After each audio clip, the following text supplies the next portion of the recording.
Hardware stores. True value, more than a name. It's their way of doing business.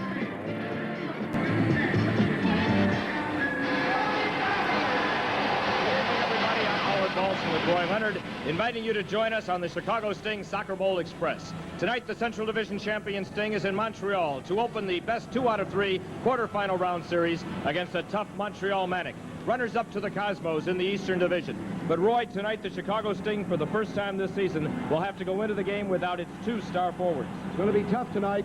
Arno Steffenhagen is sitting out a red card suspension that he received at Wrigley Field Sunday in that final game with Seattle. Pato Marhetic has re-injured the hamstring problem that has plagued him all season long. He is not suited up tonight. He's back in Chicago. Willie Roy has a few surprises in tonight's lineup. And Howard and I will be back with the starting lineups right after these messages. Let your home reflect your good taste and wise spending simply by adding the New Haven wall mirror, now only $8.88 as the September bargain of the month at True Value hardware stores. The wicker look frame can't ravel or warp, and it will fit in with a variety of decorating styles, from traditional to modern. You can make any area look brighter and more spacious with this New Haven wicker look mirror, now just $8.88 while supplies last at True Value hardware stores and home centers displaying this banner. In 1981, we celebrate the International Year of Disabled Persons.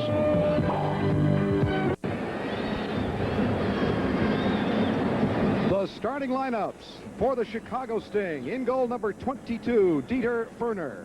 Backs tonight will be number 4, Derek Spalding. Number 7, Franz Matthew. Number 2 gets a start tonight, Ivan Mielkovic back in the lineup. And number 3, Greg Ryan. In the midfield tonight, Willie Roy is starting. Number 16, Dave Hewson. Number 9, Charlie Ficus. Number 14, Ingo Peter. And number 11, Mark Simonton, who usually starts on the road. And up front, his 2 strikers tonight will be Karl-Heinz Granitza, number 12, and young Johnny Tima, number 18. For the Montreal Manic, Bob Rigby, number 1 in goal. Defenders tonight will be number 22, Damir Shotevsky. Number 5, Radi Martinovic. Number 12, Carmine Marcantonio. And number 7, Robert Vosmeyer. Midfielders tonight for the Manic will be number 6, Fran O'Brien. Number 9, Andy Parkinson. And number 8, Tony Towers. And up front tonight for the Manic will be number 11, Gordon Hill, who got that penalty kick out in Los Angeles to get the Manic this far. And number 16, Alan Willie, and the ever-dangerous young number 10, Thompson Yusian. Those are the starting lineups for tonight's action. We'll be back in Montreal with the start of tonight's playoff game right after these messages. It's a thrilling sight. It's a thrilling sight here at Olympic Stadium in Montreal. A beautiful stadium built in 1967. And ladies and gentlemen, 58,699 seats have been sold for this game, which is about to get underway. There's referee Tony Evangelista. The linesmen tonight will be Angelo Bratsis and William Baumeister. This place is capacity. What a crowd, Howard. And boy, what a party they're having. You'd think this was a world championship. It reminds me somewhat of the movie Victory in that final climactic game. The Sting in black jerseys, yellow shorts, black hose, white numerals and trim, attacking from your left to your right. The home team, Montreal Manic, in white jerseys, blue pants, red numerals and trim, defending, going right to left. And this ball game, 2 45-minute running time halves. First round of the quarterfinals. Each team won 2 out of 3 in the first round. And here we go, as Ingo Peter drives it into the attack zone, going beyond everyone. Carmen Marcantonio is going to let it roll out of bounds. We have a throw-in right off the bat. We are playing on AstroTurf now. I hate to remind you, but the last time we televised a game from Canada, it was over in Toronto in the pouring rain. And although it has rained off and on here in Montreal, at the moment it is not raining. The field, however, is going to be wet if it does rain. Most of the spectators are under a covering. I guess eventually they're going to cover this roof. Montreal Manic 13-4 at home, including the 1 playoff win. An interception, perpetual motion. Davey Hewson lays it out. Ingo Peter into the center circle. Drives it forward on the run. Karl-Heinz Granitza trying to keep it in bounds, and he does. Picked up by Tony Tower. Granitza is dumped. Simonton's pass to Granitza. He was dumped on the near edge of the box by Marty Martinovic.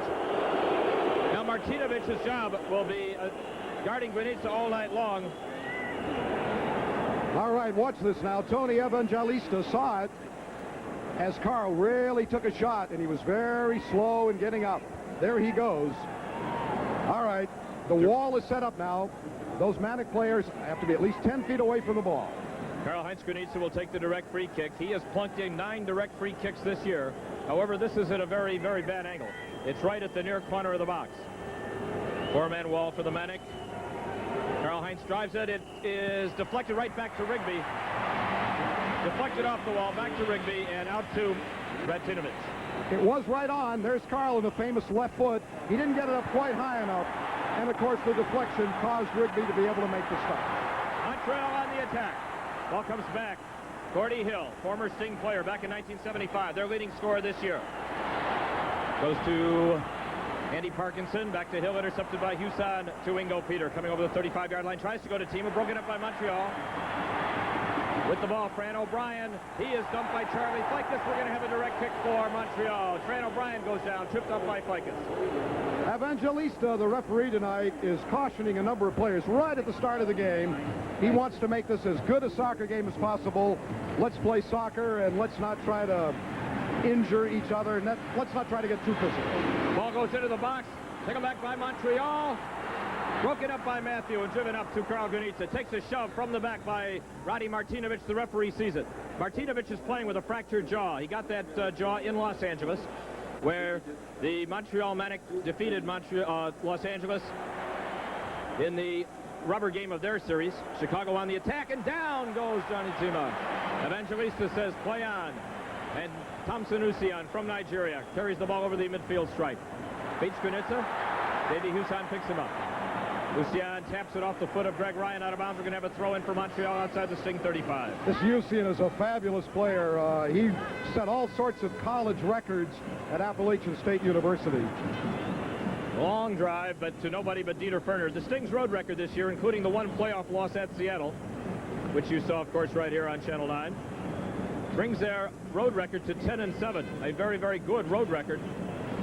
But they have their hands full tonight, especially without Arno Schevenhagen, who is sitting out a red card penalty, and Pato Marhetic with an injured hamstring. Johnny Tima from Cleveland State. He is dumped by Damir Shutevsky. The Sting will have a direct free kick, and Evangelista is blowing some whistles tonight, Roy. Boy, I tell you, he's blowing them, and the play, usually when a referee blows whistles this early in the game, you'll see the players slow down, but they haven't. Now watch this shot. I mean, he really takes them down. You're going for the ball, but if you trip the man, the team that is fouled gets a direct kick, and here it is. Milkovic chips into the box to Tima. Tima heads it. Granitza is being pushed and held by Martinovic. There was no call. Finally, Carl's run off the ball. Boy, is he being held. Oh, brother. And the Montreal Manic in control. Drive it up to Tony Towers, and back he comes to Parkinson. To the near side. He's got Fran O'Brien, picked up by Ficus. Back to Parkinson. To Tony Towers, and off on the far side they go. Montreal on the attack. Huson defending. There's a cross in the box, broken up by Ingo Peter. Ball rolling right along the sideline, goes out. It's going to be a throw in. Montreal throws it in. Looking inside for Alan Willie, headed away. Take him back to Milkovic. He gets beyond Mark Symington. Kick right back in, looking for Hill, but Hill was offsides. Gordie Hill was behind the whole Sting defense. He was immediately whistled offside by the linesman on the far side, Baumeister. No score, early going. Quarterfinal play, the Sting against the Montreal Manic. And here's Symington on the run. He goes to Granitza, and Granitza is grabbed and held by Martinovic, and we're going to have another direct kick. And this time Carl has a little bit better angle, and the referee wants to talk to Martinovic. Well, I tell you, if you watch this replay closely, you'll see what's happening to Carl. This happened before, but this time the referee saw the hold. I mean, I tell you, I've never seen anybody held as openly as that in my life, Howard. All he did was want to dance, Roy. He just wanted to dance. Now we have another direct free kick. Almost from the same spot. The wall certainly isn't 10 yards away, and unless the Sting complain, they're going to have to kick this thing into a wall about 6 yards away. Granitza's not saying a word. No, but the referee is holding up play. Yeah, he's going to stop it. He's going to force the wall back. Yeah. And he's telling him to move back. Not forcing him back much.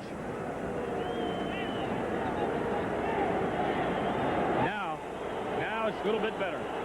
Granitza into the ball. He bends it. He scores! Karl-Heinz Granitza has bent the ball into the far corner of the net. His 10th free free kick goal, and the Sting leads it 1-0. All right, this is the patented play by Karl-Heinz Granitza right outside the 18-yard. There goes the left foot. There goes the ball. Rigby's got his eye on it, but he can't reach high enough. And Carl, when he can put that ball about 2 inches under that bar, is deadly from that spot, and he did it. The Sting leads 1-0. Karl-Heinz Granitza has broken every North American Soccer League record for free kick goals. He's had 10 free kick goals this year. His third goal of the playoffs.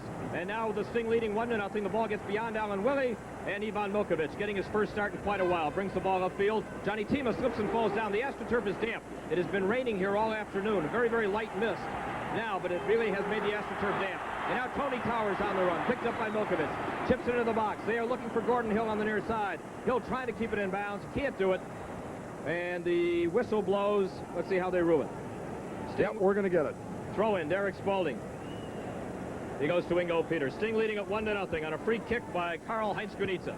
And now Ingo, a long drive to the over Granitza's head. It's going to roll out of bounds. It's going to be a throw-in for Montreal with the scoreboard clock. Yeah, let's see, Roy. I'm looking. Are you looking for the same? Yeah, we have to subtract here. We've got about 38.5 minutes to go. And Montreal coming back upfield with the ball. Shatevsky to Gordon Hill. Broken up by Milkovic, taken by Ficus. Trying to go forward, broken up once again, and Tony Towers gets it to Fran O'Brien. O'Brien picked up by Ficus again. Back to Tower. Tries to drive in the box, broken up by Ryan. Tries to go to Granitza. Kicked away. Usian in the air. Heads it to the 35-yard line. Ficus fighting O'Brien for it. Loose ball. Granitza trying to go to Ingo Peter. Ingo has his legs taken out from under him, and we're going to have a foul. That was Johnny Tima, excuse me. Shatevsky fouls Tima. The Sting leading 1-0. There's the foul. Shatevsky comes in now. Watch very closely. Johnny Tima's trying to dribble the ball. Again, his legs are taken out right from under him. And play continues now. The Sting gets a direct kick. Derek Spalding to Ingo Peter on the near side. In the attack zone. Picked up. He crosses. Up in the air they go. But the ball is headed away from Ryan, and a foul called. It's going to go against Chicago. The Sting leading it 1-0, and we're going to be back with more Sting playoff action after these words.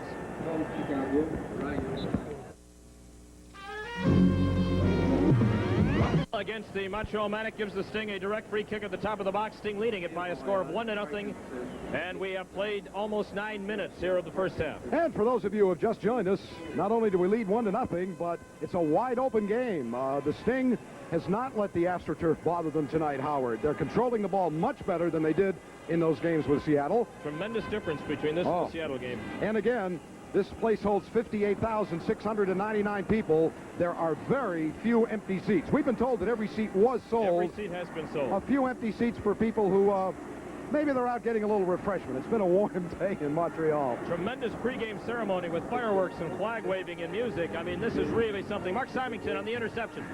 Goes inside to Ryan. He's put down. Johnny Tima. Tima to Davey Husan. Now back to Symington. Now to Tima. Tries to go on the far side. It's intercepted by Montreal, and they lead it out to Tony Towers. Parkinson goes down. The ball is chipped over to the far side to Usian. Picked up by Ryan. Symington comes in and drives the ball. Ferner racing to keep it in bounds, and he does. He drives it over the sideline and saves the corner kick. Good move by Dieter Ferner, alertly racing over there. If Symington had driven the ball deep, it would have gone over the line and been a corner kick. Now it's a throw-in. Montreal trying to get the equalizer in the first half. The Sting leading at 1-0. First game of the quarterfinals. Alan Willie back over on the far side. There's the cross. It is deflected over the end line. Now we'll have the first corner kick of the game. While we get ready for that corner kick, remember our next playoff game against the Manic will be this Saturday at 2:30 in Wrigley Field. They're standing by at the Sting office tonight. You can call 558-KICK right now and order your tickets for Saturday afternoon at Wrigley Field. There is the cross in the air. Usian, the header, is pushed over the line by Spalding. It's going to be another corner kick, this time from the near side. Gordy Hill looks like he might want to take it. Hill is their leading scorer in the playoffs, as he was during the season. He's had 4 goals thus far in the playoffs and 2 assists. 1-0. Sting leading it. As Roy told you, we'll be home Saturday afternoon at Wrigley for the game 2. There's the drive by Hill. Ferner tries to punch it, and it is kicked off the line. But let's see, it looks like an offside call. That ball was actually pushed toward the goal mouth, and a Montreal player was camped on the doorstep offside, and the Sting will take it. However, just in case, Franz Mathieu was camped right on that line. For those of you watching soccer for the first time, when the ball is played to you, you must have 2 defenders between you and the goal. When the ball is played to you, that is. Once the ball is played, you can move all you want. Davey Huson out to Ryan. Picked up on the far side by Mark Antonio. Tries to cross. Doesn't get there in time. It's going to be a goal kick. There are Sting staff people on duty. Right, as we just said, they're there tonight. If you were at Wrigley Field last Sunday, you know what an exciting game that was. Well, you see what happens here tonight. We're leading 1-0. We played 11 minutes and 47 seconds. No matter what happens tonight, win or lose, the game in Wrigley Field on Saturday, if a 3rd game is needed, it'll be played next Thursday at Comiskey Park. But let's not worry about that yet. All right, Gordy Hill trying to drive it to O'Brien. Fran's got it. Keeping it in bounds. Beats Vikas. Crosses. Headed away by Tima. Finally, Milkovic upfield. Beyond Granitz, it's going to slide out on the near side. It's going to be a throw-in. Sting leading it by a score of 1-0. And we're going to be back with more Sting soccer action after these words. With Howard Bolson, we're at Olympic Stadium in Montreal. This program is telecast with the express authority of the Chicago Sting and the North American Soccer League, and the use of any pictures and descriptions of the telecast without the written authority of the Chicago Sting is prohibited, which also have the right of approval of the announcers for this telecast. And we're ahead, 1-0. Just over 31 minutes remaining in the half. Carl Gunitz's free kick, the only score of the game thus far, but a foul's been called on Montreal in the midfield. See, on behalf of all of us connected with the Chicago Sting organization, Roy, I'd like to express sincere condolences to the family and friends of Harry Field. Harry's loss last Sunday is being mourned by the entire Chicagoland soccer community. He was quite a fan, quite a great supporter of soccer. Harry Field was a man that we saw at every Sting game and at so many other games. He will be missed sorely in the Chicagoland area. It's just too bad that he wasn't around to watch the Sting not only make the 2nd round of the playoffs, but play so well in this first game of the 2nd round on the road, Howard. Montreal in the midfield. Gordy Hill kicked away from him by Derek Spaulding. Spaulding is staying with Hill wherever he goes. He'll be Hill's constant shadow. Now ball kicked upfield looking for Alvin Willie. Milkovic is going to let it roll out. The Sting is going to have a throw-in. Mike Conklin of the Tribune made the trip. Lacey Banks of the Sun-Times. Willie Roy has decided to rest Paul Hahn. I mean, he's here. He's dressed and on the bench. Mielkovic, of course, has not started a game in this playoff series, so he's well rested. He's a tough player. Greg Ryan, a good pass now to Davey Huson. He's got Ficus on the near side. He goes to Ficus. Picked up by O'Brien. Back to Huson. Now to Ingo coming up. His shot is deflected. I think it hit Mark Symington, who was down in the restraining circle. It goes over the end line, and a goal kick coming up for the Montreal Manic. By the way, Roy, it's interesting how they got their name here, the Manic. Yeah, there's, what is it, a river that comes through Montreal? It's a river and a power project, the Manic Shawagin. And because of the power project, they said, hey, we'll go. They told me it's way up north of here, but there is a river, and anyway, that's how they got their name, if you care. And if you're in Montreal, you say La Manique, and they won't let you forget it either. Shatevsky in the box, headed away by Spaulding, and Matthew saves it from going out. France Matthew very quickly saved that ball from going over the end line and giving up the corner kick. One of the stars in that great Sunday game against Seattle at Wrigley Field that got us here tonight. He was voted star of the game by the media. Granitza and Martinovic fighting for the ball. Foul call. No foul. Referee says play on. Tony Tower drives it over Usion's head, and the Sting is going to let it roll out. We're going to have a goal kick with the Chicago Sting leading by a score of 1-0. Let's take time for these important messages. Back, Willie fighting Spaulding for the ball. Ryan is there. Spaulding goes down, and the ball is kicked out of danger by Mark Antonio. Taken back by Matthew. Comes to the near side to Ingo Peter, but the ball bends on this quick AstroTurf, goes out.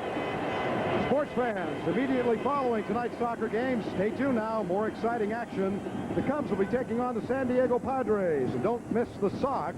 They'll battle the Toronto Blue Jays tomorrow night at 7:30. And it's all right here on America's #1 sports station, WGN Television 9 in Chicago. The Sting leading 1-0 in Montreal. By the way, I don't know whether we'll have time. Just before we leave, Howard, we're supposed to sing happy birthday to Milo Hamilton. Well, maybe we'll let Brickhouse do it out in San Diego. I don't know. Has his voice gotten better? Ball is chipped up. It's headed by Mark Antonio into the box. Hill goes for it. Headed away by Ficus. Taken back by O'Brien. O'Brien now. Spaulding is switched to him. Fran O'Brien, very tricky. There's the cross, headed, and saved by Ferner. A diving save by Dieter Ferner. Spaulding tries to drive it upfield. It is kicked over the end line. Sting will have a goal kick. Let's watch that save by Dieter Ferner. Now here comes the high cross. You have to watch these. The high cross, Dieter's got to watch both players and the ball, but he just gets his right hand to push it, not over the goal line, but up the goal line, so there was no corner kick, and Mielkovic puts the ball in play. That header was taken by Andy Parkinson. Very, very strong player. He's got 11 goals. Ball kicked out of bounds by Mark Antonio now as the Sting works it upfield. Chicago moving left to right. Carl Granitz's free kick, the only goal of the game thus far. Ingo Peter throws it into Granitza. Oh, he is smashed down by Martinovic. No call. Well, you can almost feel that from here, but Davey Houston gets it back in the midfield. Carl can't believe it. He was looking at the linesman. Although the linesmen usually call offsides, they will help the referee on a call like that. If the linesman waves his red flag, often the referee will pay attention to it. The AstroTurf now, it's damp, and it's starting to bother both ball clubs. You saw a couple of turnovers there in the last couple of minutes. Davey Houston, Franz Matthew, Alan Willie picks him up, goes back to Ivan Milkovic. I'll tell you one thing, Howard, it isn't bothering the Sting tonight as it has in the past. They're cool. Certainly hasn't. Ball is headed by Symington into the box, broken up. Tony Tower with it. Symington's going wherever he goes. Backheel pass right back to Tower. Mark Symington staying there as the ball is driven upfield toward Gordon Hill. Goes beyond Hill. Charlie Ficus there. A little altercation between Symington and Tony Tower a little bit earlier, and Tony Tower was yelling at Symington, and Symington with that very, very polite manner of his, after all, coming from your neighborhood, Roy, New Trier West, West Indiana, just ignored him, went ahead with the game. Very polite up on the North Shore, very polite. There's the lead to O'Brien. Kicked away beautifully by Ivan Milkovic, and O'Brien slides into second base on this wet AstroTurf. Young Mark Symington, by the way, often starts on the road. He's a tough, heady little player. Willie Roy likes to start him on the road. He usually marks one of the tougher opponents, and he has just done a superb job. Give away by Matthew on that backheel pass. And now, once again, they're attacking. Gordie Hill kicks it back. It's taken back by Shutevsky. Picked up by Symington again. Goes inside. Milkovic is there to stop it. Ivan coming. On the far side, he's got Granitza. On the near side, he goes to Ingo Peter. 1-0. Chicago leads it. We've played 20 and a half minutes. Ball kicked away by Martinovic. Comes out to Alan Willie. In Minnesota, they called him the Artful Dodger. He was Minnesota's leading scorer in the history of the franchise before they traded him away. And here's Gordie Hill now at the 35. Breaking in on Spaulding. His shot is rejected. Why did the Kicks get rid of Willie? Roy, they had three strikers. They had Alan Willie, Ron Futcher, and Ricardo Alonso. I think Willie was the oldest in service, possibly the highest paid, but they got the best deal for him. There's another cross in the box, headed away. They got the best deal, and so they had to get rid of one, and it happened to be Willie. O'Brien inside now, ball kicked away. They're coming back, but a missed kick shot by Fran O'Brien. Couldn't really tell if he was trying to shoot that ball or put it in the crease. Also, watch Greg Ryan, number 3. Now, he's going to let that ball go right between his legs. Now, watch. Very alertly, Greg lets the ball go right under him, cross the goal line, so instead of a corner kick, we get a goal kick. That's smarts. Good soccer smarts by Greg Ryan as Milkovic tries it upfield. Ryan Pima trying to push it forward. It gets to Granitza. Granitza bothered again by Martinovic. Goes out to Ficus, overleads him. Ficus goes down. And coming out with it is Demir Shutevsky. Shutevsky on the run. He's got plenty of room. Now they converge. He goes to Willie. Willie into the box. Kicked away by Matthew. The rolling ball is going to go out. It's going to be a throw-in for Minnesota. Minnesota. I see Alan Willie. Yeah, right. I think kicks for Montreal. To Usian. Ryan on Usian. But the ball goes over the end line. The Sting is going to have a goal kick, leading by a score of 1-0. Incidentally now, remember, our next playoff game against the same Montreal Manic will be Saturday. Now, that'll be this Saturday. Game time in Wrigley Field is 2:30. You may order your playoff tickets now. Something like 18,000 of you bought tickets at the gate last Saturday or last Sunday. That's fine. But if you want to get them ahead of time and get the seat that you want, call the Sting office tonight. 558-KICK. Operators are standing by. And by the way, they're going to open the gates Saturday, Roy, at 12:30. Gates will open at 12:30 if you want to get in and get seated. Relax a little bit. There'll be a nice game beforehand, by the way, Saturday, too. Usian has beaten Symington and Ryan. Usian coming. Symington trying to get him, and he takes him down from behind. And we may get a yellow card here. Symington, not happy with being beaten up in the midfield, took Usian from behind. It's a yellow card. Yeah, he gets a yellow card, and here's why. Now watch Usian. He's got the ball. He jumps over one Sting player, and as he goes down the sideline, you'll see Mark come up behind him. All right, there he is now. It's a definite trip. You cannot take a man from behind, and so Mark Simonton gets a caution. That's a yellow card. The referee is cautioning Simonton. If that happens again, he will be ejected from the game. The yellow card is sort of an international signal. You don't have to speak. All you have to do is show the yellow card. So that's the first one of the night. It goes against Mark Simonton, and he's got a difficult job for tonight. He'll be on UCN all night long. Just under 22 minutes to go. Mark has got to be careful guarding Towers now. He can't afford to pick up that second yellow card. That would mean an ejection, and the Sting would have to play shorthanded. Free kick. The Manic broken up by Ingo Peter. It's going to sail down to the far sideline where it is crossed into the box. Lucian can't get there. Simonton heads it away. Mark Antonio racing to get it. He does.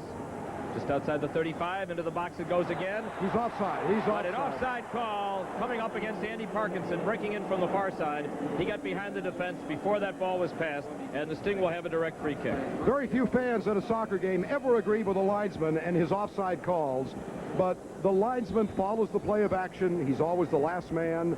Invariably, the linesman's call is from a much better angle than you as a spectator have, or we might possibly have up here in the broadcast booth. And we are up high tonight in Olympic Stadium, too. I know we have lots of Cub fans out there watching the action tonight, and just a reminder, Cubs San Diego will follow immediately the conclusion of the Sting game. And also at halftime tonight, we'll go back to the WGN studios and bring you up to date with all the day's news and the weather, and the other sports action, too. Driven upfield. Back it comes to O'Brien. Ficus on him. Avoids Simonton. Ficus almost breaks it up, but Tony Tower gets it. Ficus covering up now as Towers broken up by Simonton. Good move by Mark. Got his head in the way. Loose ball on the near side. Mark Antonio drives it upfield. Derner grabs it. Dieter Ferner. 1-0. Chicago leads it. We have three other games going on tonight. The Cosmos are leading Tampa Bay 1-0. San Diego and Jacksonville are tied 1-1. And the only other game will be Minnesota at Fort Lauderdale. We're all starting the second round of the And all three of those games are down in Florida. Oh, to be where it's warm and sunny. Certainly not warm and sunny here. Quite cool, cloudy, rainy. Finally, the ball is driven upfield looking for Alvin Willie, but it's miskicked. The Sting is going to have a throw-in. Clock is beginning to run down now. We show just under 21 minutes remaining in the half. The Chicago Sting leading by a score of 1-0, and Davey Huson will throw the ball in. Boy, I tell you, these Montreal Manic fans love the game. They had a final season crowd here, by the way, of almost 51,000. That was for the last game against Washington. That's right. That's right. They're second in the league in attendance. They've been averaging about 23,000. This place is jam-packed with almost 59,000 people tonight. We're getting a knee call now against Karl-Heinz Granitza, and he wants a piece of somebody. Well, the Sting was fouled in the midfield. Evangelista let play go on because the Sting had the advantage. Then the whistle blew again, and we're getting a knee call against someone, and Carl is really burned, and I think it's going to go against Chicago.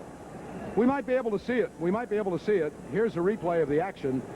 As Carl's foot goes up, his right keeps going. His right foot also comes back.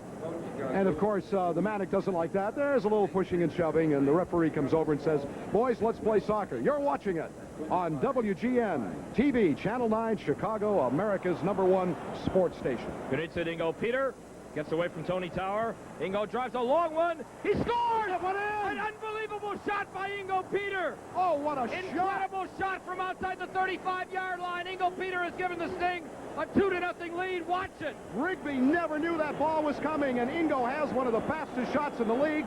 Watch it. He takes it with his right foot. The ball just takes off. How far under the crossbar does it go? Not by much, Howard. Roy, that was a 45-yard shot by Ingo Peter. That's the longest shot we've seen this year. And it took Rigby completely by surprise. He never expected him to take the shot. I didn't expect him to either. He took that ball just as he crossed the center circle. And we're having a call against the Sting right at the top of the box. A foul called against Spalding. The Montreal Manic will put it in play. They're in a dangerous spot now, but the Sting leads. Ingo Peter's second playoff goal. But unbelievable. That one should go down as the goal of the year. 45 yards in the air. Okay, the wall, 10 yards in front of the ball. The Manic's going to try to get back into it. Gordy Hill will take the shot. He can shoot. He hits rockets, too, just like Ingo and Karl-Heinz. Referee has measured the distance. He's satisfied the wall is where it should be. That foul against Spaulding right at the top of the box has given Montreal a little bit of a chance here. There'll be a lot of pushing and shoving going on in that wall, too. You'll see it as soon as the ball is kicked. 2-0, the Sting leads. Unbelievable goal by Ingo Peter. See the pushing and the shoving? Everybody jockeying for position. He'll into the ball, and he misses wide. It's going to be a goal kick for Chicago. Sting leads it 2-0. We'll be back with more soccer action after these words. There's a soft shot, but while we are away for that commercial break, the Manic struck. They struck very quickly. Now here's the ball coming down. Dieter Ferner is watching.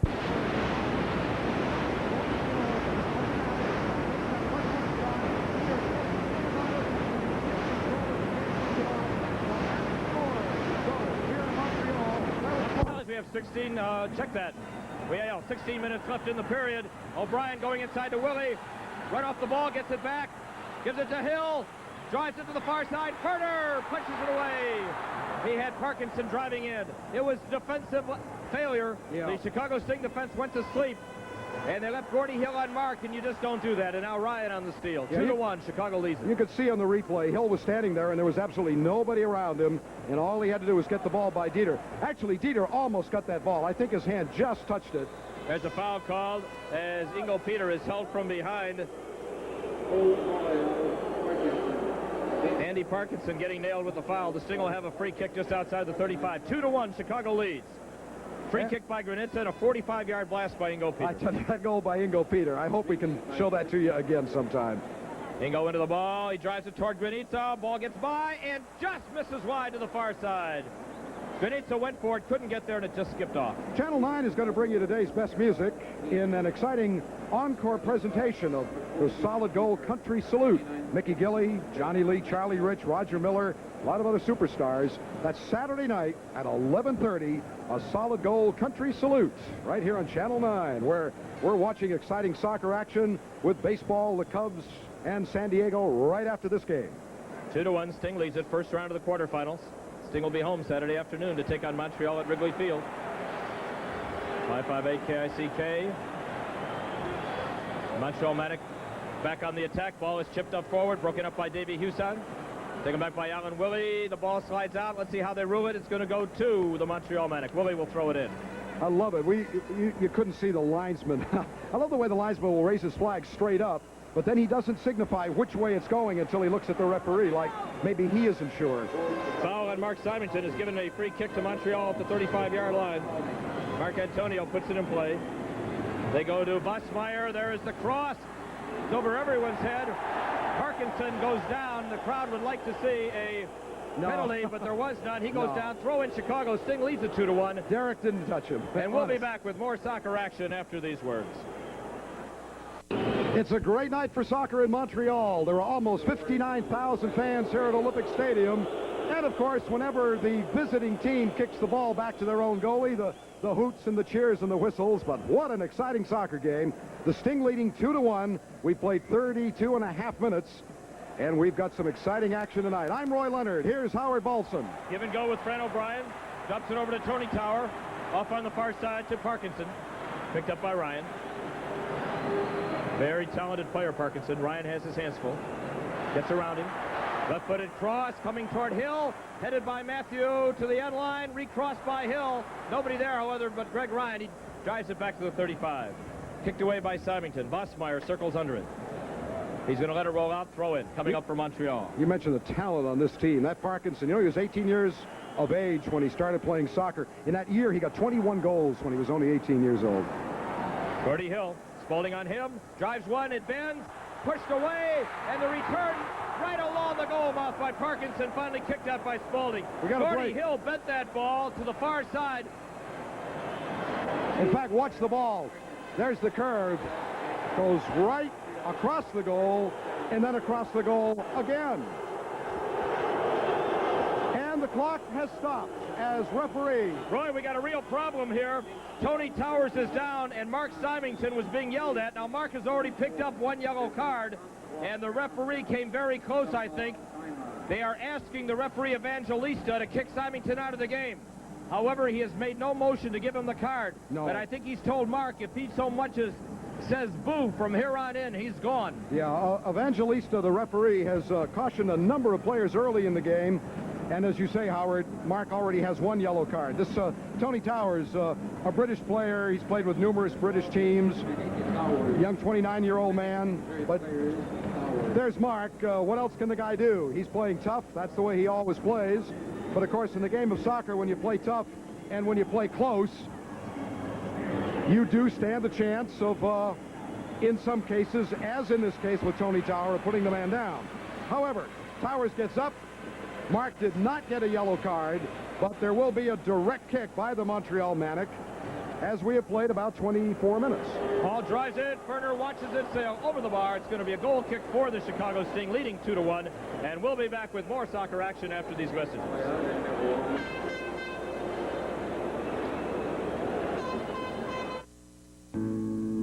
Racing our way.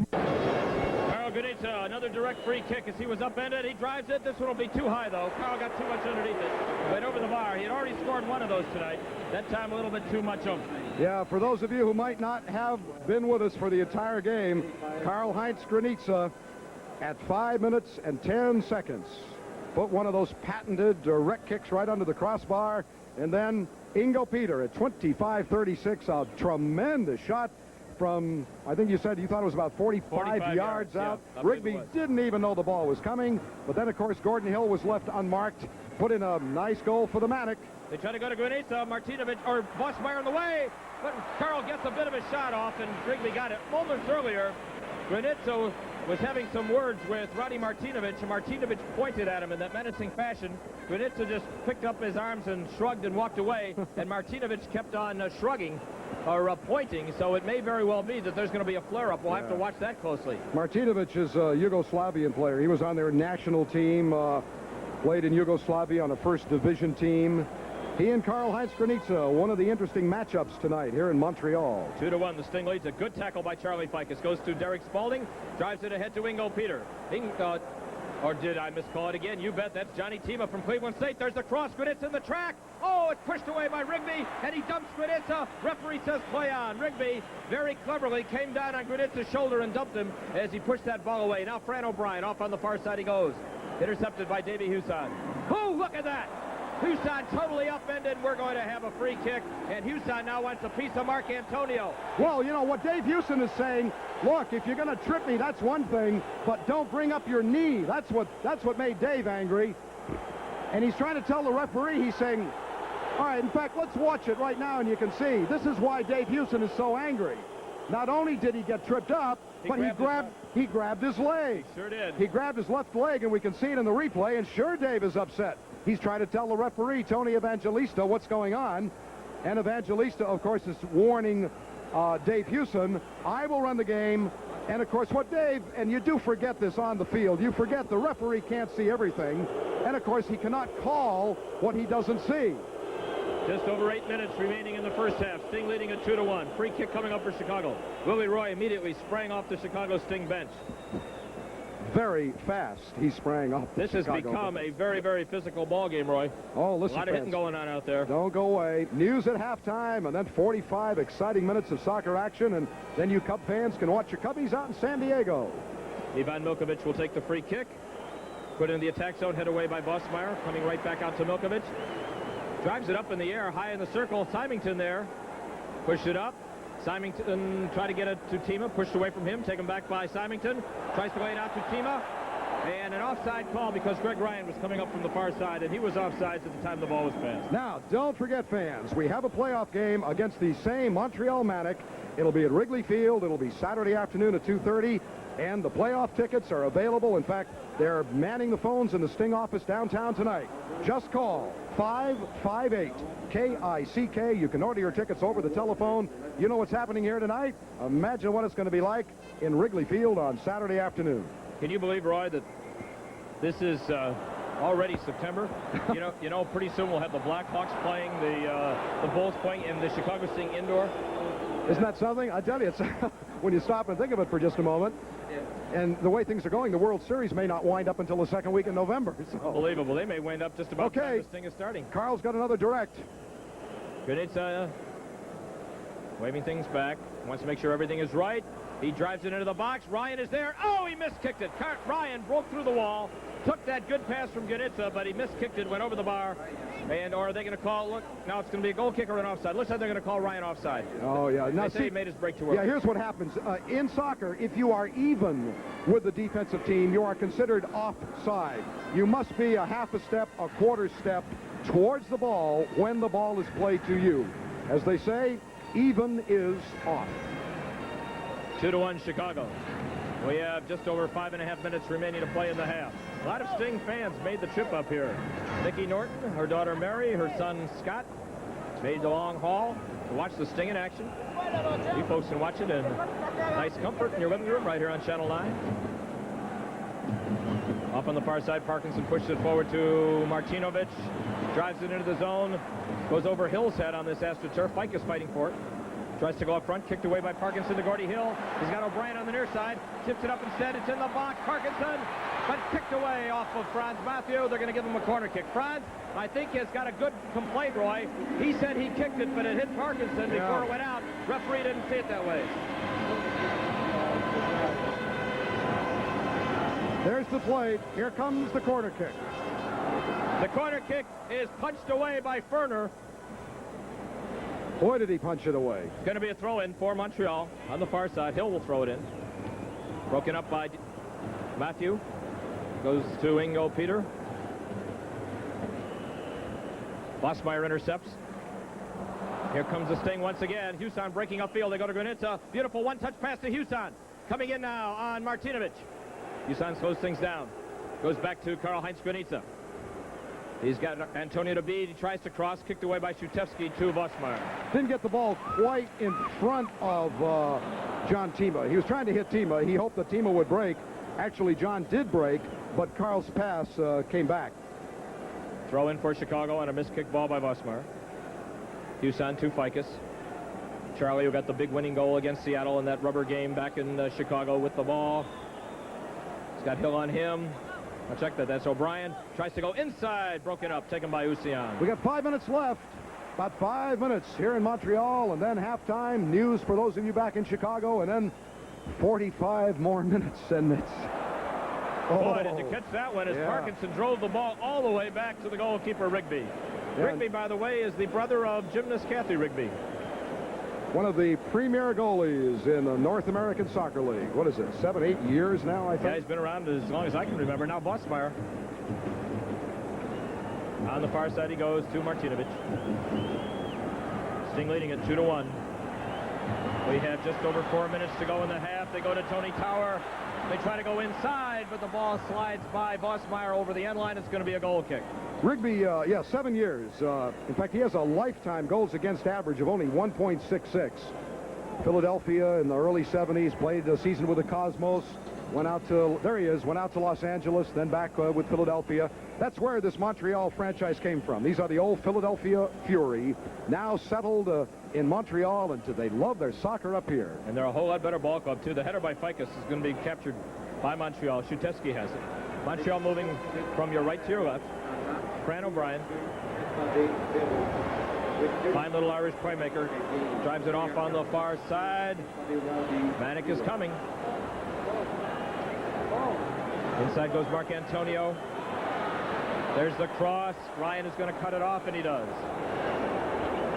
Picked up again by Mark Antonio. Drives it upfield, but it's going to curl out of bounds, and it's going to be thrown in by the Manic right along the midfield stripe. You know, Howard, the Sting seems to be so much more confident tonight. That first series with Seattle, well, everybody remembers what those all 3 games were like. The first 2 especially, where we just didn't play well. But tonight, the Sting seems to have settled down. It's a wide-open game. They're not making the mistakes. In fact, the only defensive mistake was the cause of that Manic goal when Gordon Hill was left unmarked. But they're playing much better tonight. They may have been so high after the Ingo Peter goal, that second of the year. The Cosmos, by the way, lead Tampa 2-0, and that San Diego-Jacksonville game is still all tied up. That's at halftime. Halftime scores, New York 2, Tampa nothing at the half. Clock continues to run down now. We have 2.5 minutes remaining in the half. Sting leading at 2-1 as Ferner drives it upfield, looking for Mark Symington. It's over his head. Ball pushed forward toward Gordy Hill. Spalding going wherever Hill goes. The return, it is intercepted by Mark Symington. Kicked away by Tony Tower. Throw in for the Chicago Sting.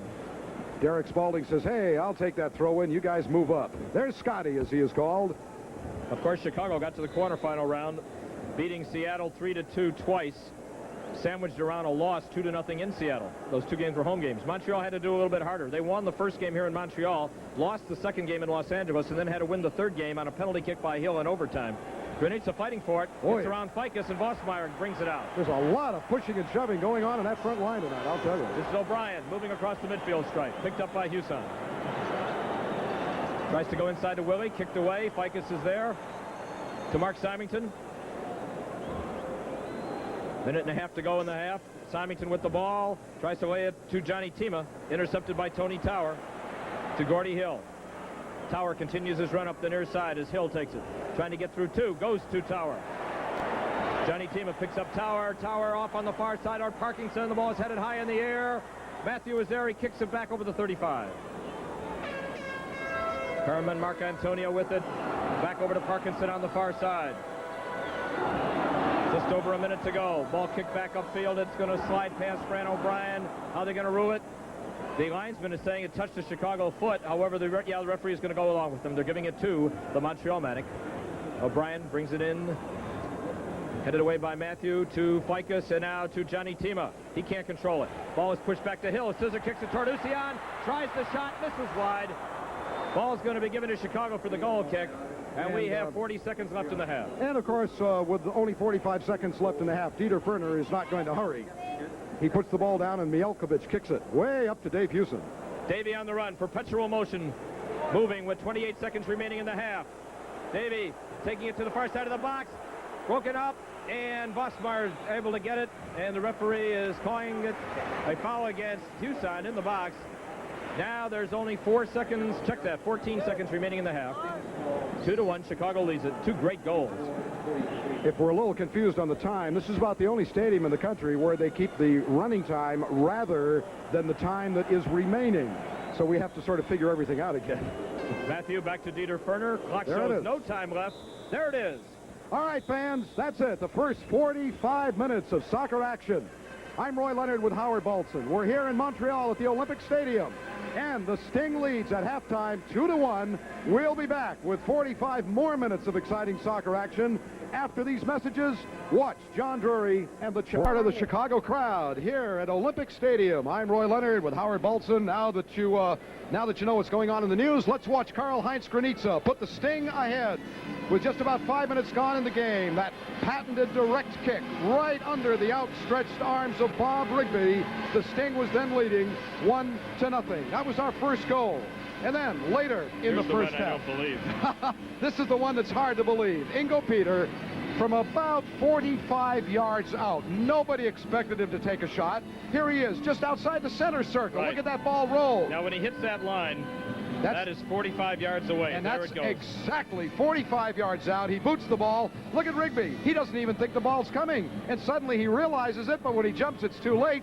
The Sting leads 2-0. I was talking to Commissioner Phil Woosnam about that goal. He says the amazing thing was that Rigby was only 1.5 yards off the line, and that ball just skimmed under the bar. Well, he just found it unbelievable. Now, the Manic scored on a defensive lapse by the Chicago Sting. You'll see the ball go through Greg Ryan. There's Derek Spalding, but here is Gordon Hill, number 11, completely unmarked. He gets the ball from Mucian. He hits it with the left foot. Dieter Ferner actually touches that ball, but it deflects off of his right hand and goes in, and the Manic scored their goal. Gordie Hill shoots cannonballs. You can't let him in that close, or else, boy, good night, Irene. All right, halftime statistics here just before the start of the second half. Let's take a look at what happened. In fouls, the Manic committed 14, the Chicago Sting 9.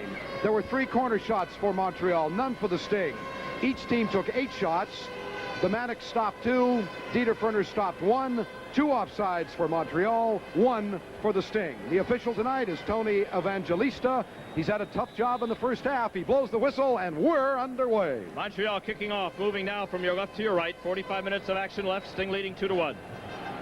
Shatevsky off on the far side to Martinovic. Sting now moving right to left. When we get a chance down in front of the Sting net, you will see where they have laid blankets of AstroTurf over all the bases on the baseball field because, of course, the Expos play here, and they haven't laid it down flush, and there are open seams in the field on that end, And I know Sting owner Lee Stern has told the commissioner that if any Sting players gets hurt because of the condition of the field, action would be taken. But yeah, you can see the little diamond shape now. In fact, there's the Chicago bench. They're a pretty cool, happy bunch. Parkinson picked up by Ingo Peter. Now Huson drops it back to Antonio. There's a long, high cross. Ferner punches it away. It's going to be taken back by Gordie Hill. He gives it to Tower. Fike is covering. Into the box toward Parkinson, headed away by Ingo Peter, but it's going to roll out of bounds. It's going to be a throw-in as Montreal immediately takes the offensive. Sting leading at 2-1, early going second half. First round of the quarterfinals, best 2 out of 3. Shutevsky now moving in on Huson. Inside to Alan Willie. He's dangerous. Kicked away by Matthew. Parkinson's shot is deflected. Matthew saves it from going over the line. Oh, what a great save. Yeah, I tell you, Franz Matthew, who was the star of the game at Wrigley Field. In fact, look at this problem area right now. This is what Howard was mentioning. That little diamond, that little round shape.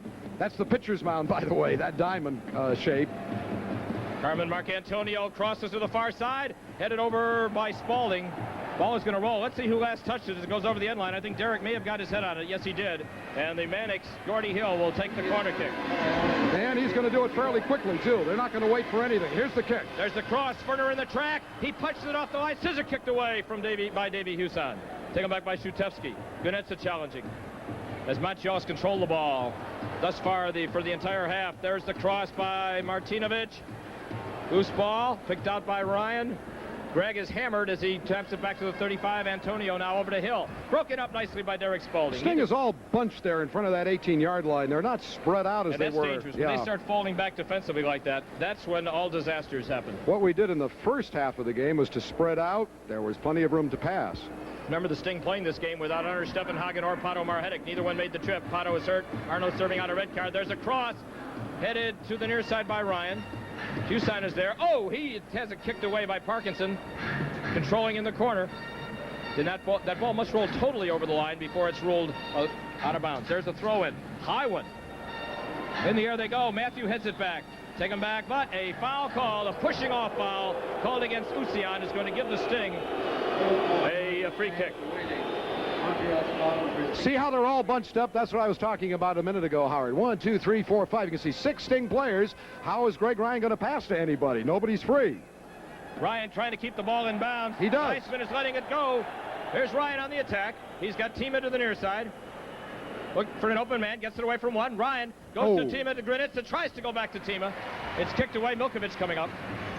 That was a nice play between Ryan and Granitza. Drops it to Ingo Peter. Now to Ryan again. He's challenged. Ball is won by Mark Antonio. His pass kicked away off the back of the heel of Ivan Milkovich. Matthew circles under. Usian on Matthew. To Milkovich. Alan Willie guarding the goaltenders. They can't go back to him. They go to Ingo Peter, and a nice one-touch pass to Ryan up the near sideline. Sting leading at 2-1. Early going, second half. Okay, now we're spread out a little bit. Dave Huson has got plenty of room to pass it to Charlie Ficus. We played almost 4 minutes of the half. Ficus in the center circle. To Ingo Peter. Lucian trying to come up behind and pick his pocket. Ingo walking the ball along the sideline. Oh, he lost it. He's dumped. But I think the referee, Evangelista, is going to call a foul. If Lucian had not drumped Ingo Peter, if he'd have just let him alone, they would have had a throw-in. Here's the replay. Lucian comes in, the young fellow who played for Appalachian State, set all sorts of college records. Excellent player, but he pushes Ingo, so Karl-Heinz Granitza will have a direct kick. Granitza, ball just in from the near sideline. There is the bender, headed away by Bossmeyer. Taken back by Tony Tower. You know, Roy, the chief executive officer of the Just Pants Company, a fellow named Harold Zimbler, who has never really seen a Sting game, has predicted correctly the scores of all 3 playoff games, and he has given me the score to take with me tonight, and it's sealed. And you're not, I'm not going to tell you the score, who won, but Harold has been deadly accurate on the first 3 games. It's almost scary. Well, we have played, let's see, we got 49 minutes and 52 seconds. Comes up the hill. Almost hit by Symington. Taken right back. Tower goes to Parkinson. Lets it go through to Martinovich. Green's on him. Roddy Martinovich. To Usian. Fighting Ryan. Ryan wins it. Beautiful play by Greg Ryan. Nifty play by the youngster out of SMU. To Ingo Peter. By the way, when I mentioned a moment ago that there were 49 minutes having been played, As we said before, the clock here in the Olympic Stadium keeps a game running time. There it is. Game, of course, is 90 minutes. Granitsa, he is put down by Martinovic. Yep. He'll get the Sting is call. going to have another free kick. Here, now this is a little farther out. That white line in front of Carl, well, that's a football marker. The dark, there he is. There you can see the foul. Carl can't hit him from here. Yeah, he's, what is he, 25 yards out, I guess. Well, about 25, 26 maybe. The wall is right on the edge of the penalty area. There's a nice shot from behind the goal. Granitsa drives it, is deflected and just misses wide. Sting is going to have their first corner kick of the game. That ball hit the wall and deflected over the end line. Exciting soccer action from Montreal here at Olympic Stadium on America's #1 sports station, WGN Television 9. The Sting with his first corner kick of the game, and Mark Simonton is coming out. Brett Hall is going to go into the ball game. It's a wise move because Mark picked up that yellow card in the first half and then was almost ejected after that collision with Tower. And I think Willie Roy wants to get a fresh, speedy Brett Hall in and make sure Mark doesn't get kicked out. There's the cross, punched away, taken back by, no, to Usain to Hall. He drives it, it's rejected. Ingo Peter kicked away from him by Martinovic. Vosmeyer puts it up now to Fran O'Brien. All right, there's Brett Hall. He just came in the game for Mark Simonton. Latest ball at Wheaton College. Real spark plug for the Sting. They call him the Toy Bulldog. And Tony Tower. He's aggressive. He has that same determination that Mark has. Montreal moving up to right. Sting leading at 2-1. With... have to do a little bit of subtracting here. I knew what you were about to say. 39 minutes remaining to play in the game. You really have to subtract from 90 on that clock. There's the lead coming into Mark Antonio. That ball's going to run. He's going to get it, though. Vukovic is there. Oh, he tried to cross it. He drove it over the end line. It's going to be a goal kick. And with the Sting leading 2-1, we'll be back with more soccer action after these words. We'll go out to San Diego, and Milo Hamilton will be the recipient of happy birthday greetings and maybe bring the Cubby fans a victory over San Diego right after this game. And I hope we get a win here tonight. It's going to be a good second half of action. Already, teams are playing a little more even than they did at the start of the second half. The Sting has opened it up a little bit. They've got a 1-goal lead, but they can't count on anything. Brett Hall runs the ball down, goes to Peter, drives it forward, way beyond Granitsa. Martinovic, back it comes to Tower, and now to Bobby Vosmeyer. Incidentally, the Cosmos were leading Tampa Bay 4-0. That's in Tampa Bay. That game should be about over. Cosmos. 15 minutes left in that game, yeah. Ball driven upfield. Hill taps it back to Usian. Sting leading 2-1, but Montreal is coming. There's the cross. Ferner punches it away. Ficus can't get there in time. Tony Tower is there. Ficus covering on Tower. Crosses once again, coming to the top of the box. O'Brien pushes it inside toward Willie, headed away by Matthew. Ficus can't catch it. It's going to go over the sideline. It's going to be a throw-in for Montreal. I tell you, Dieter Ferner is limping in front of that goal. I think he went down on his right leg. It's not his shoulder. There he is. You can see him in the middle of that bunch. Throw-in comes to Shutevsky. Delmar Shutevsky fighting Ingo Peter out for it. Now it's put into the box again. Usian pushes it forward. Spalding and Hill in a race. Hill gets there first. Gordy Hill, he's got their lone goal. Backheel pass comes to Shutevsky. Drives it forward again. Ferner punches it away once again. Ferner goes down. The ball rolling. Taken away right there. Dieter's hurt. Dieter fell down. I think it's either his eye or his ear, but he is on the goal line. He's on one knee. He seems to be holding the right side of his head. I don't know whether we can see what happened to him or not. Time is out. He took an elbow right in the jaw. He took it out. Oh, you could see it. That's why he was holding on to the right side of his head. Okay, play is back. There's the cross. Alan Willie heads it back, but it's there. Johnny Tima can't control it. Shutevsky kicked away by Karl-Heinz Granitsa. Comes back and is pushed right back in by Martinovic. Parkinson. Hill, a shot misses wide. The Sting is going to have a goal kick. Dieter Ferner took a tremendous elbow right square in the chops, and he's still holding on to it. Yeah. By the way, you Sting fans, we're seeing a lot of action in Montreal, and the same Manic will be at Wrigley Field. Now, game time is 2:30. It's this Saturday at Wrigley Field. They're manning the phones in the Sting office downtown Chicago. All you have to do is call 558-KICK. You can order your tickets by mail tonight. Ooh, does Ingo Peter take a shot in the back? Shutevsky nailed him from the back. Now that was Johnny Tima, Roy. And isn't it difficult to tell the difference between these two big blonde boys from up here? Let's see. You did it once, I did it once, we're even. We're in the top of nowhere. Free kick coming up for the Chicago Sting at the top of the center circle. And Tony Evangelista told the the timer to stop the clock until the ball was put back in play. Ingo was 47 yards away. He hit one in the first half from 45 yards. Suppose he's going to try again? I don't know. No, he chips it into the box looking for Tima. Ball goes back to Ficus, tries to go to Granitza, but it's kicked away by Martinovic, and lucky for him because Carl was momentarily unmarked on the far side of the box. The scoreboard clock shows we have 34 minutes remaining to play in the game. Sting leading 2-1. While all this action has been going on at one end of the field, Jerry Carter, the Sting trainer, has been tending to Dieter Ferner up. He's got an ice pack or something, and Dieter held the ice on the side of his head for about 30 seconds. That's all the time he had, however.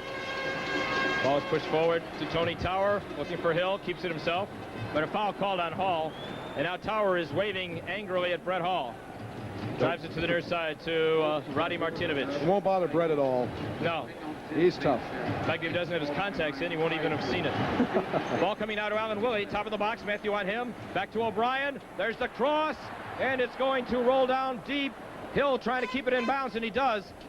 That ball did not sail out as if I thought it might. Hill now trying to cross, hits Spalding, and it hits the side of the net. We're going to have a corner kick for Montreal, I'm sure. Yeah, the linesman signals a corner kick. Ball did hit Derek Spalding. It was a good call. When the defending team puts the ball over their own goal line, the aggressors just take the ball and put it in play from the corner. No offsides on the corner kick. A crowd of over 58,000 people, now many of whom are getting to their feet as Tower will take the corner kick. There it is. It goes over the net. It's going to be a goal kick for Chicago. I tell you, these Montreal fans have really caught on to soccer. Sting is going to make another substitution, Roy. Houston's going to come out, and Paul Hahn is going to come in. Paul Hahn did not start the last game at Wrigley Field when we finally beat Seattle. You mean Davey Houston did? I mean Davey Houston, rather. Davey did not start the game. There he is. Did come in the second half. He's played a whale of a lot of soccer for the Sting since he came over to us. Signed as a free agent. Paul Hahn is the young fellow who came over from Germany with Dieter Ferner. He's been playing defense, but they moved him up. He played a little forward in that game against Seattle. Yeah. Now we got some fresh blood in there. He's able to hold the ball. Remember the Sting playing without Steppenhagen or Marhetic. Right. Let's see how Hahn plays it. Hahn will probably be moved up to a forward spot. He's strong. Doesn't have Houston speed, but he's very canny. On the attack, and Hahn heads it up. Looking forward. Peter drives it forward. Broken up by Martinovic. Taken back by Mark Antonio to Tower. 2-1. The Sting leads. All the scoring in the first half. Granitza and Ingo Peter goals for Chicago. Gordy Hill for Montreal. Tommy Usian with it now. Finds Parkinson on the near side.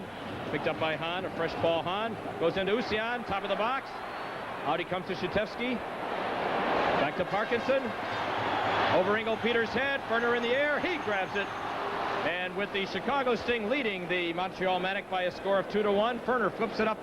And on the far side, Paul Hahn making his run. He drives it forward, a long read to Johnny Tima. Boy, John's going to get that ball. Tima's going to race to get it. He does. He captures it inside. It's picked up by Shatevsky. Drops it back to little Brett Hall. Back to Tima.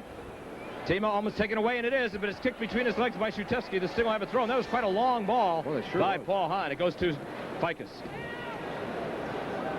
Charlie now out to the 35-yard line. Coming in is Ivan Milkovic. He's got a big shot, too. He takes it.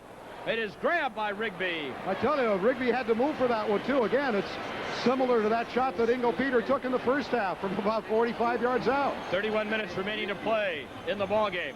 Sting leading by a score of 2-1 in this first game of the quarterfinal round before a crowd of almost 59,000 people in Montreal. And now Tony Tower on the near side. The crowd starts to roar. Ingo Peter is there, drives it forward. Milkovic. Oh, luck, fortunately, that ball slipped by Alan Willie. And here's Franz Matthew on the run. Boy, and when he goes down that sideline, can he run? Look at him take off. And he takes a shoulder and a real smack from Martinovic. But Martinovic was a good foul because Matthew was about to pass him. Oh, yeah, he could pass him without any trouble at all and just continue right down the sideline. If you want to watch the foul, there it is. Look at Franz take off. Now, of course, he's fouled, and the Sting will get a direct kick. They put it in play. Comes to Ryan on the near side. And we lost about 20 yards. Ryan trying to control it, and he does. That ball, as we said, must roll totally over the line. But now Milkovic gives the ball away with a bad pass. It's going over to Montreal. The Sting leading by a score of 2-1, and we'll be back with more soccer action after these words.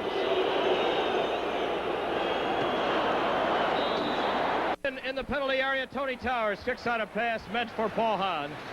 And he gives it to Fran O'Brien. Sting coming up that time with Hahn and with Granitza headmanning it, but now Andy Parkinson has it outside the 35. We got about a half hour to go in the second half. He goes to Antonio, Mark Antonio. Tony Tower. Tower is waving Parkinson forward.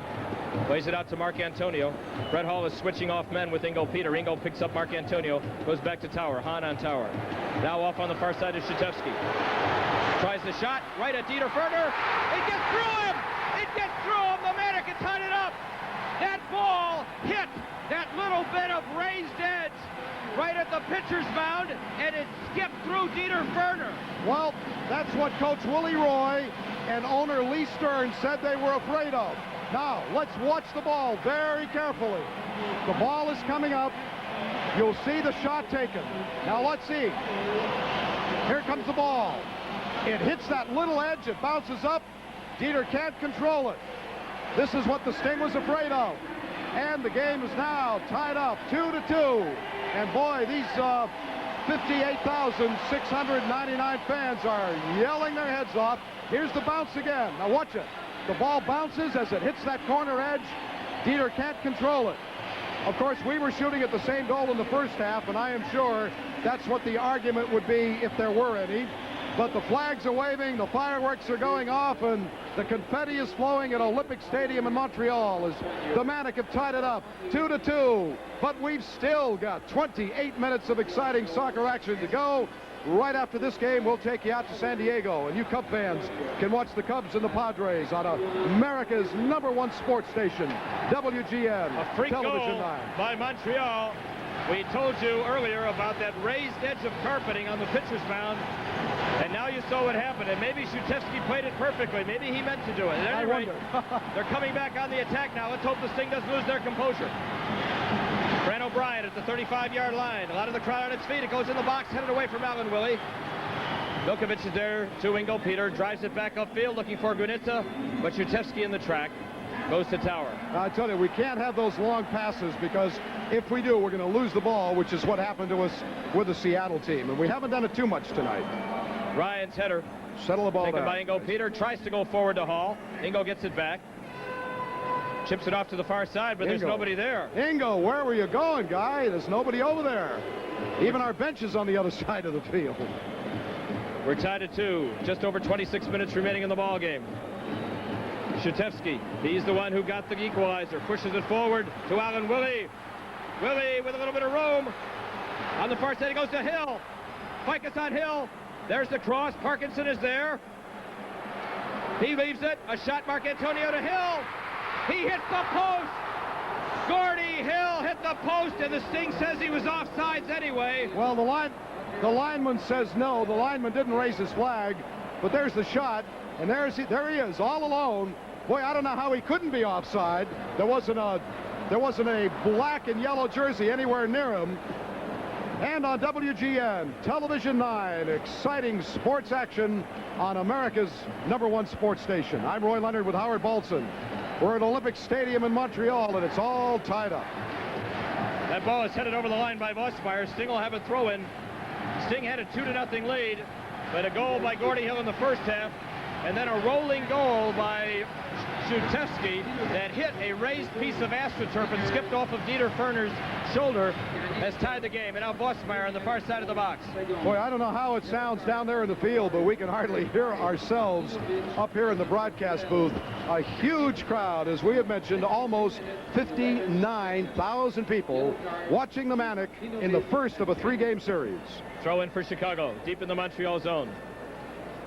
The throw-in coming into Johnny Tima, tries to lay it out to Hall, broken up, and Tony Tower drives it to the near side of the box. He's got to run after that ball, too, the way it rolls on the AstroTurf. Montreal starting to build up. Andy Parkinson. Drive up to Hill, broken up by Spalding, goes out, throw in Montreal. This crowd now really has come alive with that tying goal. Well, they know that a go-ahead goal will help a lot, just as Chicago knows it would be nice to win this one and win the next game at Wrigley Field and be able to take a week off. The give and go. Hahn is dumped Parkinson. We're going to have a direct free kick. Now we have a problem. Danger here. Gordie Hill will take it. I don't know. He doesn't have quite the eye that Karl-Heinz Granitza has, but if he chips that ball up a little bit, they've got some big heads in there that can that can head the ball in. They're going to let it go for Tony Towers. Clock continuing to run. Less than 24 minutes to go in the game. We're tied at 2. That's Derek Spalding on Hill. Off to the far side of Shatevsky once again. Tries to lay it forward. O'Brien chips it in toward Willie. Everybody's head. It goes over the end line. It's going to be a goal kick for the Chicago Sting, and Alan Willie is slow in getting up. With the score, all tied at 2, and timeout here as Willie is down. We'll be back with more Sting action after these words.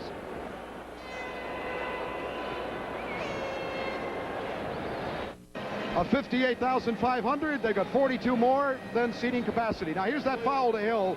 He and Franz Matthew both went up for a head ball. Franz got up. It took Gordon Hill about a minute to get up. Well, that gave us time for a minute's worth of commercials. Now, we're back with action. I'm Roy Leonard. Here's Howard Bolson. Willie is okay as the goal kick is taken by Milkovic. Headed by Parkinson. Gunitsa fighting for it. Pushed away from him by Martinovic. Gunitsa dumps Martinovic, and we're going to have a foul called against Chicago. And referee Evangelista telling Carl to cool it. Clock continuing to run now. We have just over 23 minutes remaining in the ball game. Sting in Montreal tied at 2 here at Montreal in the first game of the best 2 out of 3 quarterfinals. O'Brien on the run. Sting has made 2 substitutions. They're allowed 3. Montreal has made none. Shatevsky picked up by Hahn. Cross deflected by Hahn. Right back to Mark Antonio. Tries to go inside, and he does. He gets O'Brien. He and Milkovic go to the sideline. The ball goes out, and the linesman is ruining the ball to Chicago, and O'Brien is angry. That Fran O'Brien, by the way, is a young 26-year-old Irishman. In fact, he played with this team when they were known as the Philadelphia Fury, and he was voted most valuable player back in 1978. By the way, he's listed at only 140 pounds. Those of you who know that soccer is a game of skill, when a 140-year or 140-pounder can play the game as well as Fran O'Brien, there's a chance for everybody. Ball is headed toward the goal.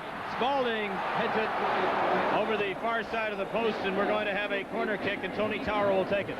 Derek looked around for a moment after he headed that ball, saying to himself, where was everybody else? I was all alone. There's the cross by Tower. Ferner watching as it comes to the near side. Hill trapped it, but it bounced out of the end line. It's going to be a goal kick. All right, Chicago fans, do you want to see the game when the same 2 teams play at Wrigley Field on Saturday afternoon? 2:30 game time, and we're manning the Sting office phones tonight. 558-KICK. You can just call and order your tickets over the telephone. 558-KICK. Let's see you at Wrigley Field Saturday for these same 2 teams. Matthew on the tackle, but he drove the ball out of bounds. Fran O'Brien will throw it in from the far side, outside the 35-yard line. Howard Bolson here with Roy Leonard. It's 2-2 in a very tense game in the Olympic Stadium in Montreal, Canada. We've got about 22 minutes left to play in the second half. Parkinson now at the 35-yard line. He goes to Shatevsky. Cut off by Milkovic, but the ball goes out of bounds. It's going to be a throw-in. As Roy mentioned, the capacity here is 58.5, and they have 58.542. Shatevsky is still on the ground, and it looks like we're going to have time called, and the trainer is going to come out and look at Damir Shatevsky. Sting is leading by a score. No, we're not leading. We are tied at 2, and we'll be back with more soccer action. No, let's hold it here because it looks like Shatevsky's okay. He's getting up. Just a broken leg. He'll set it himself. For those of you who have not watched soccer regularly, there are no timeouts except for serious injuries. That clock is always moving. Give and go with Mark Antonio. There you go, Peter, trying to prevent the cross. Chips it to the top of the box. Going back towards Parkinson. Now to Shatevsky. Lets it go over Mark Antonio. Ingo still covering. There's the cross again. In the air, headed away by Matthew. Shatevsky at the 35 to O'Brien. Montreal dominating now that they've tied the game. Goes to Tony Tower over his outstretched foot. It's going to be a goal kick for Chicago. And with the score tied at 2, we'll be back after these words.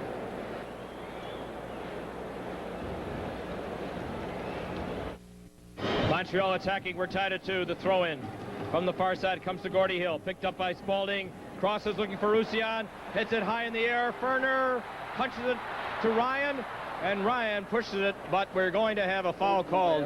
Well, I tell you, Dieter Ferner has really took his lumps tonight. Of course, he's had to come off the line. These high crosses that Montreal makes necessitate the goalie. Now, he didn't have to come out, but boy, did he have to go up for this one. And, of course, he takes a shove from Tony Tower when he went out. That's why the foul was called.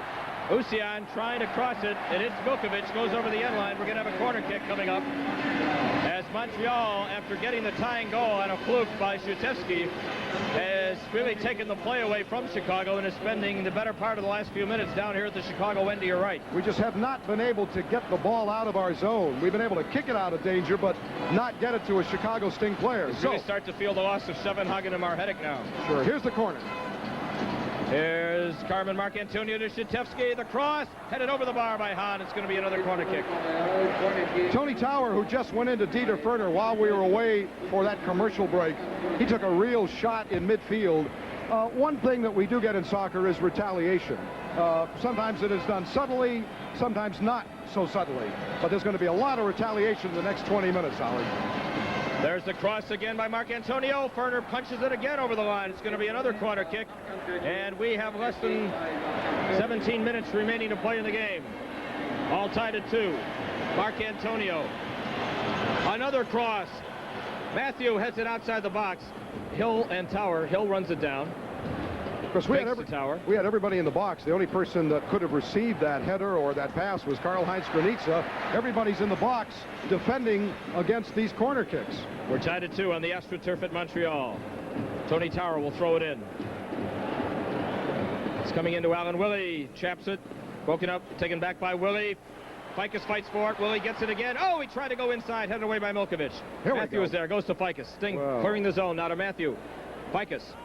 Upfield, but he overleads his man, and Martinovic is there, broken up, taken back by Ficus. Ficus up to Karl Granitza. He's got Tima breaking on the far side. Karl inside the 35, tries to go to Tima, goes up the head of Shutevsky. Johnny with the ball, goes over to Ficus. Keeper's out, Ficus fighting for it, kicked away. Oh, the Sting couldn't get down and take the shot. And here comes Tony Tower on the counterattack. That was our best shot, Charlie Ficus, just trying to wheel around with the ball. He just couldn't quite do it, but another one of those, and we may score. Parkinson drives it far to the post on the far side. It's going over the end line. It'll be a goal kick. By the way, for those of you who want to help support our Chicago Sting, there is an official fan club. They're called the Fan Addicts. And anytime you want to find out about the Sting fan club, share them on through this playoff series. And, of course, there's always another year. And it is a year-round organization. Call the Sting office. Wait till you get your tickets for the playoffs and then call sometime and get information about a good fan club, the Fan Addicts. 16 minutes to go in the game, all tied at 2. Karl Granitza got the Sting on the board first with a direct free kick outside the box, and Ingo Peter hit an unbelievable 45-yarder. It was 2-0. Gordie Hill came right back for Montreal. That was the scoring in the first half. And in the second half, Shutevsky hit a rolling ball that hit a raised edge of AstroTurf, popped through the arms of Dieter Ferner, and that's where we are, tied at 2. Granitza scissor kicks it in the box, looking for Tima, broken up by Bosmeyer. Hall trying to take it away from him, a battle for it. Finally comes out to Parkinson, to O'Brien, to Tower, getting around Ingo Peter and around Ficus. Upfield he comes. Here comes O'Brien again. Fran O'Brien is coming. Lays it into Gordie Hill. Alan Willie to Usian. Usian, top of the box. Over to Hill. There's a shot deflected by Franz Mathieu, and it's going to be a corner kick. Boy, I tell you, when those Montreal Manics start to charge, of course, they've got about 60,000 fans to cheer them on tonight.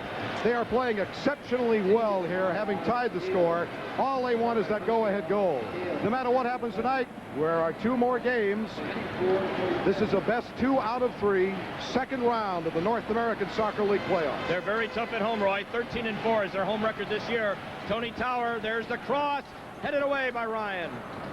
Coming back to Tower on the far sideline. It's interesting, one of the shortest men there gets his head on the ball. Like to see that. That's what Hustle does. Sure. To Usian, he lets it go. Ball skips past Hahn. It's going to be run down on the near side by Parkinson. There he does cross, and it's kicked away by Milkovic. Ball's going to go out of bounds. Throw-in coming up for Montreal. 2 substitutions. Brett Hall has come in for the Chicago Sting, and Paul Hahn has come in. Handball called against Gordie Hill is going to give the Sting a free kick. You are allowed 3 substitutions in the North American Soccer League. International rules only allow 2 substitutions. In fact, the North American Soccer League is talking about going to the 2 substitution rule next year. Nothing definite on that yet. But no substitutions have been made for Montreal. 2 have been made by the Chicago Sting. We have played 76 minutes of a 90-minute game. Ficus fighting for it, trying to go to Granitza. The return broken up by Bosmeyer. Ficus still fighting. Bosmeyer goes down, gets up, Lays it out to the midfield where it's going to be intercepted by Milkovich. Ivan now faced by Vossmeyer. Goes forward to Johnny Tima, the youngster from Cleveland State. He's pushed down by Martinovich. We're having a free kick. Sting will have a free kick. The fans here, of course, aren't happy with that call. They think that maybe Johnny fell on the ball himself, but the referee, Evangelista, didn't see it that way. Granitza to Ficus, back to Karl-Heinz. Granitza tries to go forward to Ryan, broke it up. O'Brien is there. Taken back by Milkovich, chips it in the box, kicked away once again. Usian. Ryan on him. Thompson Usian. Roy told me he played at Appalachian State, eh? Yeah, I think I saw this fellow play. McMurray College went on a North Carolina trip a number of years ago, and we were up at Appalachian State. Tony Tower puts it in the box. Ferner is going to let it roll. No, he's going to grab it. Dieter wasn't quite sure who touched that ball last. Didn't want to give away the corner kick. The only thing I remember about Appalachian State University was that it was about 32 degrees when we played there, and it was really cold. Okay, the Cosmos have beaten Tampa Bay 4-3. Wow, what a comeback. Oh, I'm sorry, 6-3. A lot of goals were scored in the last 15 minutes. Cosmos beat Tampa Bay 6-3. Spalding goes to Granitza. We're trying to break around Martinovich. Granitza coming. He crosses, grabbed by Rigby. And Bob Rigby has the ball. We're tied at 2, and we're going to be back with more Chicago Sting soccer action after these words.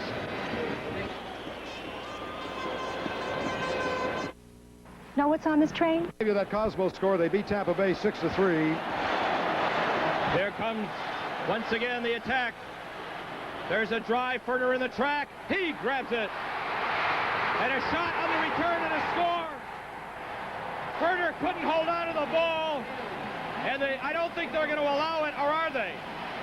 Ferner is on the ground. He may have ruled a foul. They may have ruled that Ferner was fouled. They may have. Let's watch the play. I think it was Gordon Hill who was all alone. There's the cross. All right, there's Usian. All right, now Dieter goes up for the ball. I know. He took an elbow right in the head by Usian. I think they're going to call that Usian fouled Dieter. There's Hill, number 11. Absolutely. You can see on the replay that Usian laid his elbow right into the side of Dieter Ferner's head. Well, I tell you, that's the second time tonight, Howard, or at least the second time that we've seen that Dieter Ferner has taken a shot in the head. And I don't know how much more a goalie can take. The Doc's there. Paul Coffey is the backup goalkeeper tonight. Dr. Bob Rosenzweig on the field looking at Dieter Ferner. Boy, he took a shot. You could see it. I don't know if it was the referee or the linesman that picked it up, but they are wiping out that goal. So there will be no goal, and if you want to watch the play again. All right, here, to the left of the goal. The cross comes over. Now watch Dieter Ferner as he gets his hands on the ball. Then Usian, number 10, will come by. He gives him a shot on the side of the head, the same shot, the same place he took the other one. And there's Paul Coffey. Paul is putting on his knickers. He's not going to play with shorts on AstroTurf. He may have to come in. Willie Roy has told him to get off the bench and start warming up. They're still looking at Dieter Ferner, and while we have a stop in the action with 10:55 to go in the game, all tied at 2, let's break for these messages.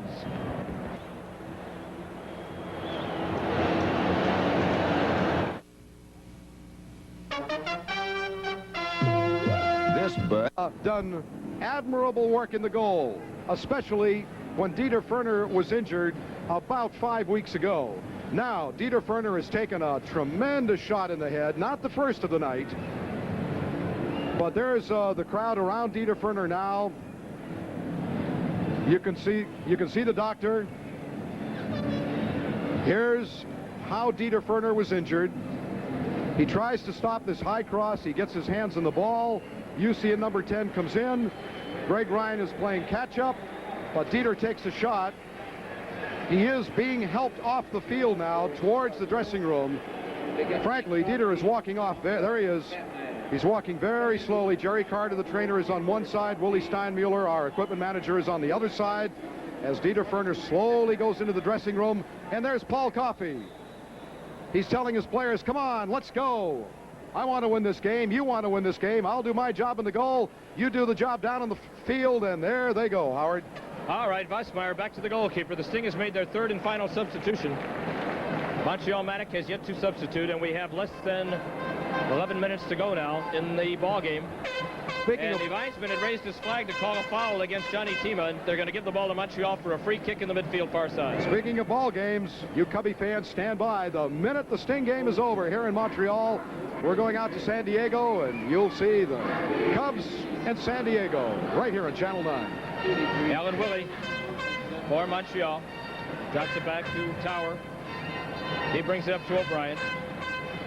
Ficus on O'Brien. They go to Tower again. Kicked away by Brett Hall.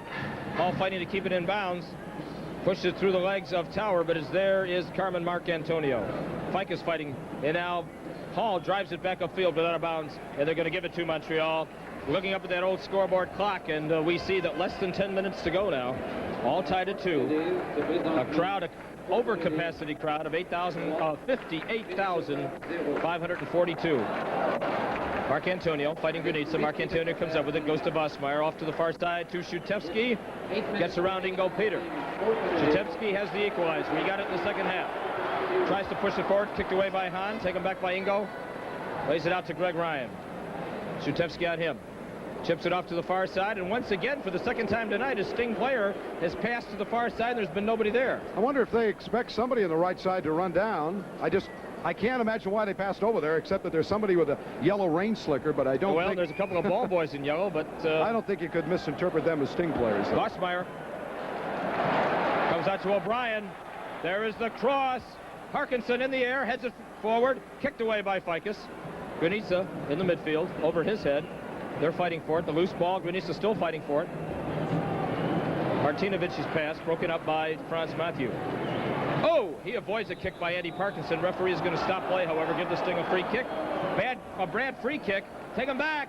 Ball is rolling in the penalty area, but Paul Coffey is there. That looked a little bit frightening at first. Yeah, you know, those free kicks must be taken while the ball is standing still. Sometimes the offended team will just take that free kick as quickly as they can, hoping to catch the defending team unawares, but in that case, it didn't work. And now the ball is driven forward by Tower, headed away by Spaulding. We're having a foul called, pushing off on Gordie Hill. Yeah, Derek Spaulding has been on Gordie Hill, and of course Sting fans remember Gordie Hill. He played for us before he went back to England, then of course came back here to North America to play here for the Montreal Manic.